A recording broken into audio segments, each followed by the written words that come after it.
Before we begin today's episode, please note that the following podcast contains personal reflections, recollections, and firsthand experiences of the host.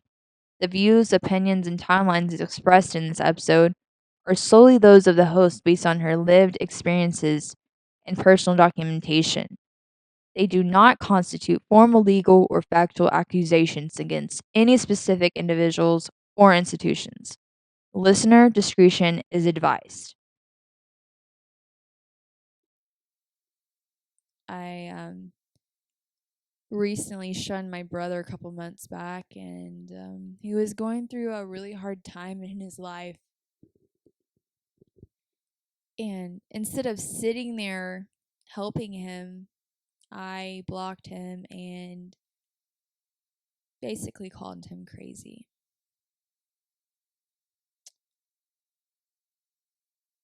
Yesterday, I think I just had enough of like all the guilt in my stomach from what I did to him. And after creating this podcast, and you know, my podcast is all about owning up to your mistakes and changing them and wanting to be better. So yesterday, I was sitting outside and I was like, I have to call my brother. So I texted him and I was like, yo, you got a few seconds? You got a few minutes to talk? Nope, no reply. So I called him. And literally he answered and was like, hello? I was like, hey. He was like, is she on something? Just kidding. But I was like, in all seriousness, I'm sorry. Like, who was I to tell you what you went through or how you feel? Who was I to sit there and act like you're crazy? Because in one point in my life, I was told I was crazy.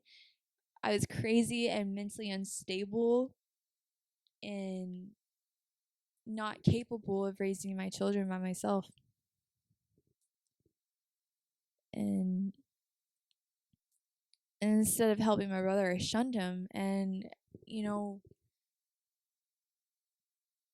just going through what I went through and losing everything and everyone, to know that he went through basically the same thing and knows the feelings.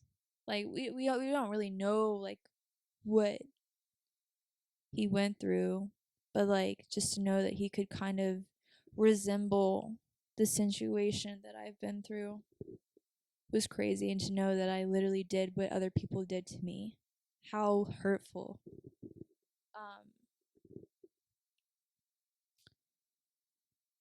And I sat there and apologized, and I was like, who was I to do that to you? Who was I to tell you what you went through? And I'll never do it again. I'll always love you, and I promise that I'm here for you. And what I learned from that is the next time when you do go through something and it does make you feel uncomfortable, or it doesn't make you, or it does make you feel a certain type of way, be involved, but give them the resources and back off. You don't have to be there fully for them if they don't want you. If they're like, take it. That is a boundary. Take that boundary and step back. They don't want it. Okay, cool. Here's a little information. Leaving you alone. If you need anything, call me. I love you. I'm here for you. If only I had that when I was going through what I was going through, and I didn't. I had you're crazy. You're crazy. I had you're crazy, and I'm gonna make you look crazy to everyone.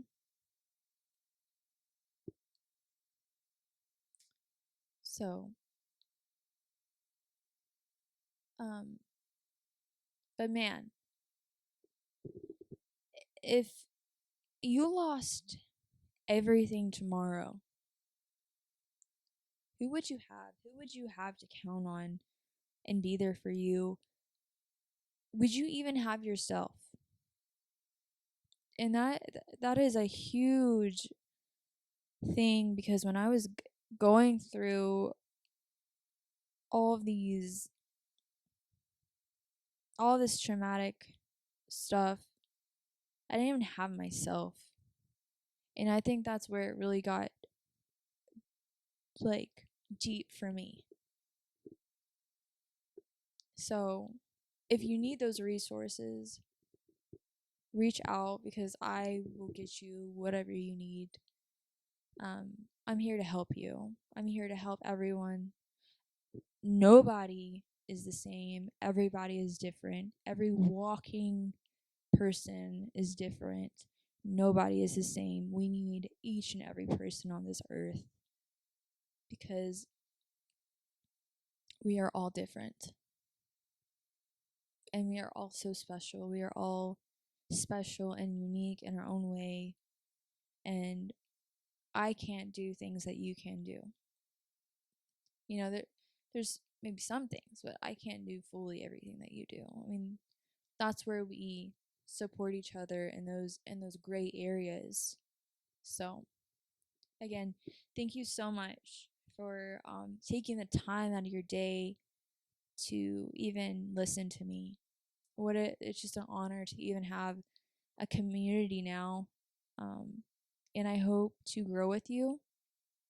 And I hope to have you on my podcast one day as well. Bye, guys.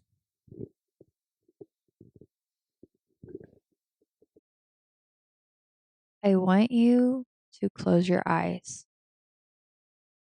Imagine leaving your entire life behind in a single night.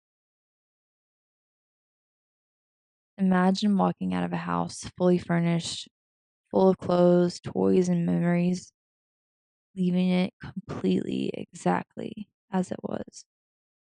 No packing, no looking back, just grabbing your oldest child by the hand and running for your absolute life. I did that.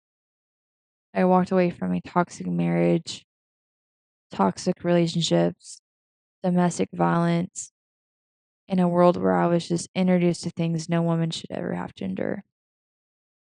If you're listening right now and you feel like your life is completely broken, if you're sitting in the ashes of your own life wondering how you're going to survive the night, I need you to know that I know exactly where you're standing.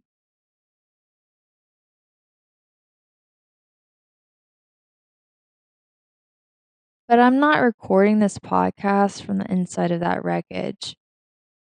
Today, I'm waking up in a home filled with genuine, uninterrupted peace. I'm married to a man who fiercely loves me, respects me, and protects my heart. Together, we have built such a beautiful, rock solid foundation for our marriage and our family. To say I have survived the storm and finally made it to the other side, to the shore. And the only reason why I'm picking up this microphone today is to look back into the dark and shine a flashlight for you. This podcast isn't just about trauma, it is about the absolute blueprint of how to just survive, how to rebuild, how to claim the beautiful life that belongs to you. Today, for episode 1, I'm finally ready to speak. We aren't going to dive into all the deep details just yet. We have a huge journey ahead of us. But today, I'm putting the pieces of the puzzle on the table so you know exactly who I am, where I've been, and where we're going together.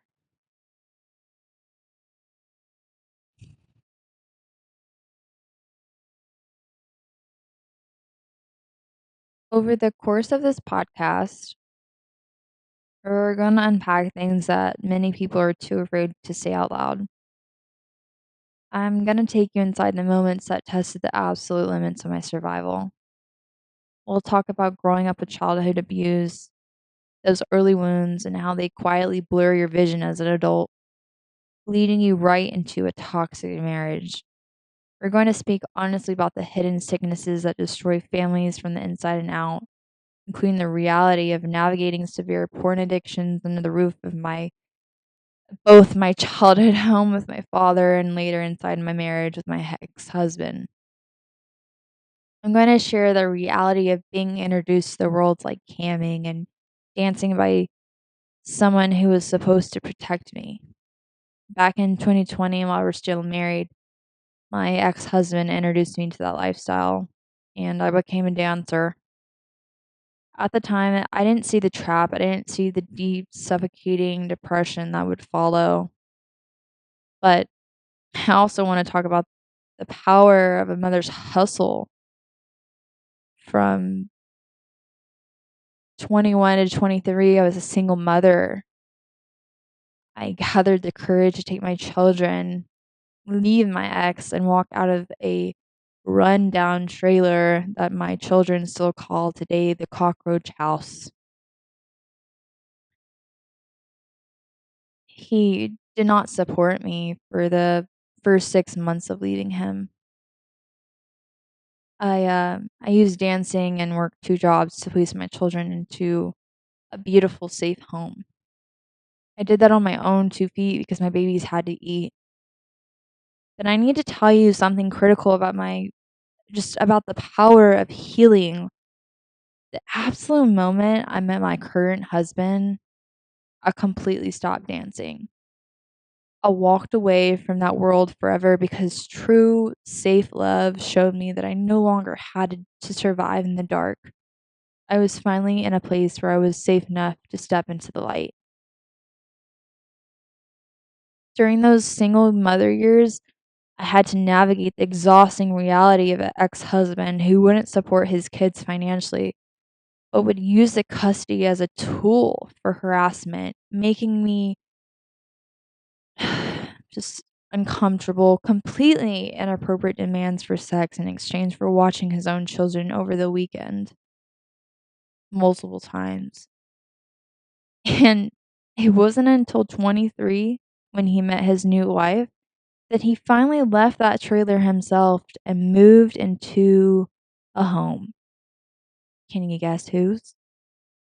Suddenly, he just decided he wanted to play the role of an involved father.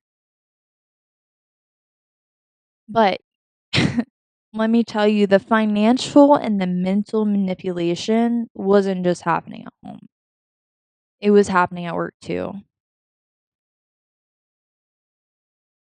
I was working to build a life for my kids. I was subjected to severe sexual harassment. His position of power compromised me, and he weaponized money, trying to pay me under the table to buy my silence and to keep me from telling anyone what was happening in that workplace.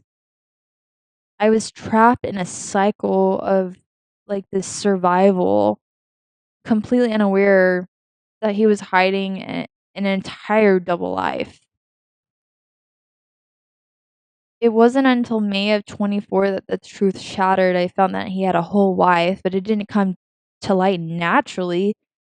This entire nightmare exploded because I chose to walk away from a highly abusive relationship with an ex-boyfriend. Refusing to let go quietly, he sought out my general manager's wife, tracked her down, and tried to maliciously expose my workplace past as a weapon of revenge, feeding her a distorted narrative while claiming we were still together. She blindly took that weapon, pointed the finger at me, and ran to my entire family to tell them that I was sleeping with a married man. Truly unable and unwilling to understand the difference between a mutual affair and a workplace coercion, exploitation, and bought silence, suddenly the people who were supposed to be my safety net turned their backs on me and based a coordinated lie between an abusive ex-boyfriend looking revenge and a predator's wife who needed a scapegoat to avoid facing the reality of her own marriage. I know what it feels like to face total isolation.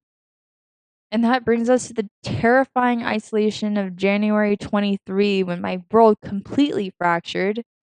I'd recently left working for my father, a man with a history of physical abuse towards me as a child. When I began asking hard questions about family dynamics and a missing family member, his reaction was immediate, hostile, and defensive. He, um, he threatened to use his resources and ensure my children were taken away from me forever. Then came the night the text message arrived. My father sent me a message referencing what happened to my mother in the past. A text I still have screenshotted to this day. Growing up under his roof, me and my mother used to run from him and he would always find us. I know exactly what he was capable of, and my maternal survival instincts completely took over. Terrified for our lives, fled to my brother's house for safety, stood at that window, trembling, looking out into the dark, crippled by the exact fear I felt as a little girl. In desperate attempt to keep my kids safe from that threat, I called my ex-husband and I asked him to pick them up from my brother's house. I was acting out of pure protection, but instead of seeing a mother trying to shield her babies from a documented threat, my ex-husband weaponized my fear. He claimed I was crazy and mentally unstable and he refused to return them, completely violating our court order that I stated I had legal custody. From that single night of survival, a 2-year nightmare of family separation was born. I also know the terror of being physically assaulted by the same ex-husband during what was supposed to be a safe, supervised visit with my children in May of 24. In that terrifying moment, something inside me told me to plant the truth in my babies' heads, in their hearts. I looked at my babies and I said, I love you. I love you, and don't you ever let anyone tell you that I don't love you or I don't call you or don't ask about you. I would never stop fighting for you. And then I'd see them again. To never let anyone tell them otherwise. And I know the utter devastation of walking into a courtroom for a domestic violence trial, looking for protection, only to walk out and being served papers that hand custody over to my abuser based on the narrative they built against me. I see the ripple effect of that trauma every single day as I watch my oldest daughter battle deep depression, grieving the life she should be living alongside her sisters.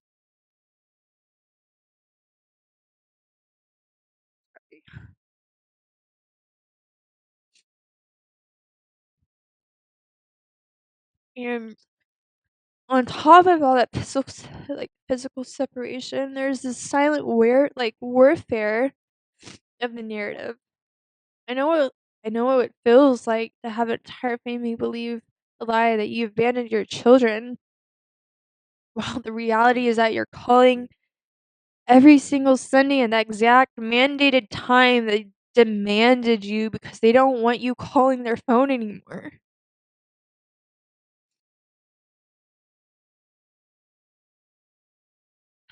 And sending your love into a void of silence just to be completely ignored.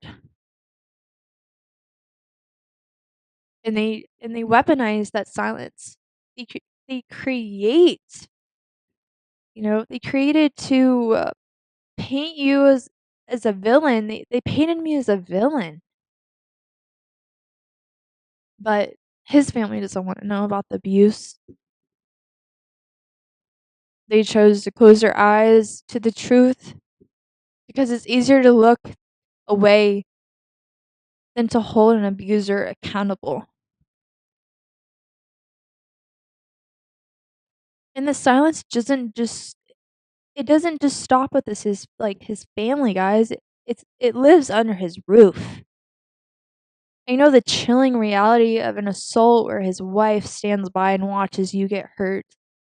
I know the heartbreak of a moment where your 10-year-old child looks at that woman in the eyes and begs her for help and is completely ignored.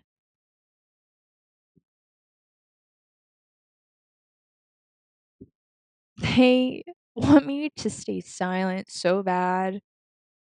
That's why they've blocked me on everything and have told everybody whatever they've told. They wanted me to stay silent to protect their comfort and their this false image of a happy home. And I know that right now as I sit at this microphone, there is a tear under that roof because as a survivor, this one is refusing to be silent.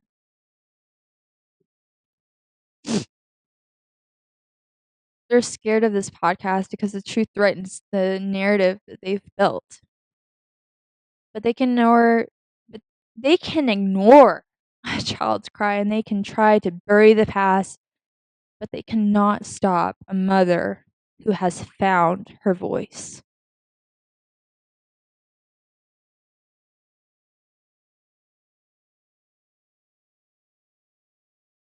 I know.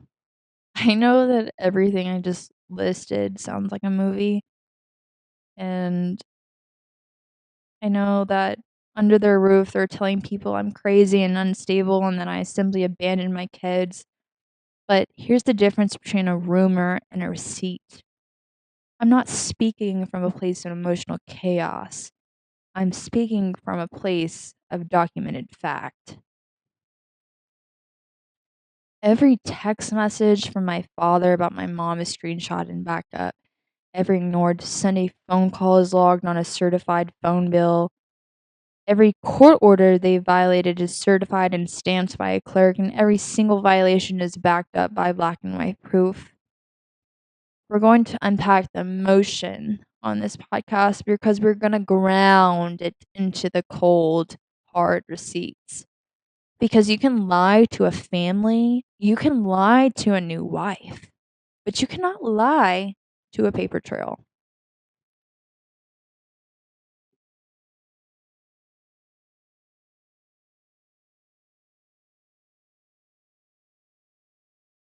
Me and my husband are co-healing our household as much as we can.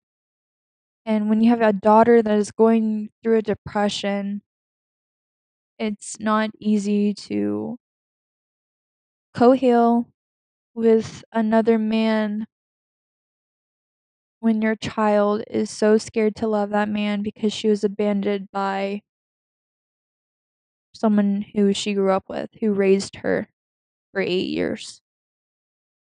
So could you understand why a child would be scared to love somebody else after somebody loving you for 8 years to just abandon you? I could not imagine raising my children and abandoning them, like, completely, like, acting like they're not even on this earth. No birthday phone call, no FaceTime, no letter, no, like, nothing. Just absolute pure silence. It's a really shattering. And before someone comes on here and goes, "Oh my gosh, it was in your right to tell your daughter's story." My daughter pushed me to talk about this stuff. She pushed me to do my podcast. And she said, "Mom, don't you stop." She said, "You have a voice for a reason." And she said, "Use yours for mine."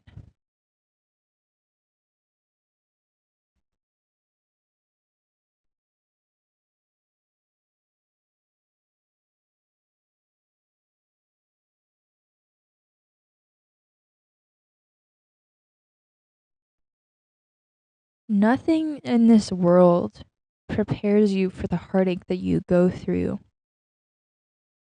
when you have your own blood,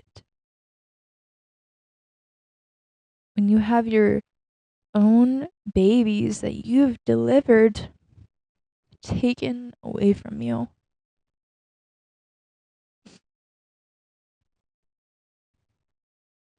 My youngest child was, well, my youngest daughter was in the NICU at 34 weeks.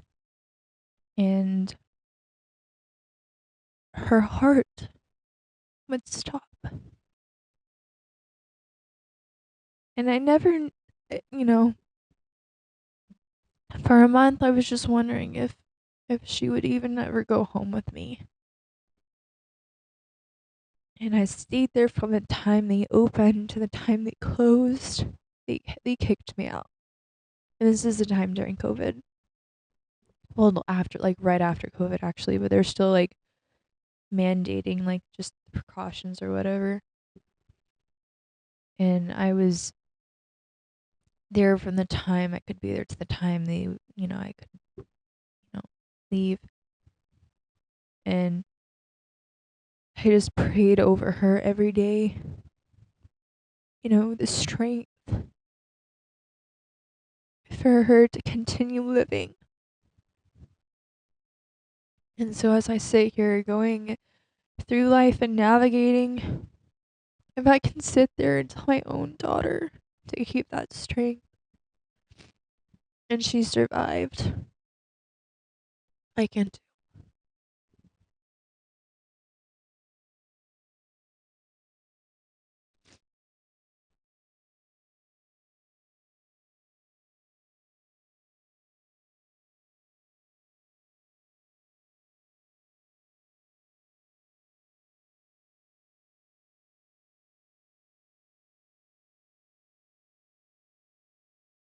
Listen, if you have made it all this way, every single week on this show, I want to leave you with a tool for your own life. I'm serious. Like, this week, my challenge for you is to look at your areas where people are sitting there trying to make you feel crazy for protecting your peace. Write it down. Keep your screenshots. Trust your instincts. The smear campaign can only survive if you choose to agree with their lies. Do not give them your silence. That is exactly what they want. They want you to shut up. Next Monday on episode 2, I'm going to take y'all back to the very beginning of my hustle.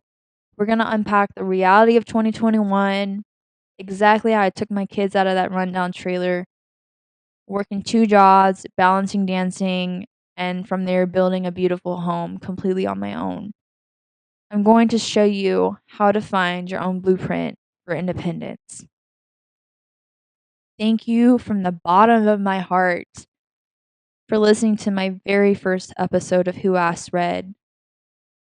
This was a 3-year in the making, and to know that I have been through so much more chaos in my life after deciding to even build this thing is insane. And the fact that I can finally speak and speak with other people, there's just no words. I am so excited. My name is Red. I'm finally speaking, and our rebuilding process starts now. So hit subscribe, leave a review, and I'll see you next Monday.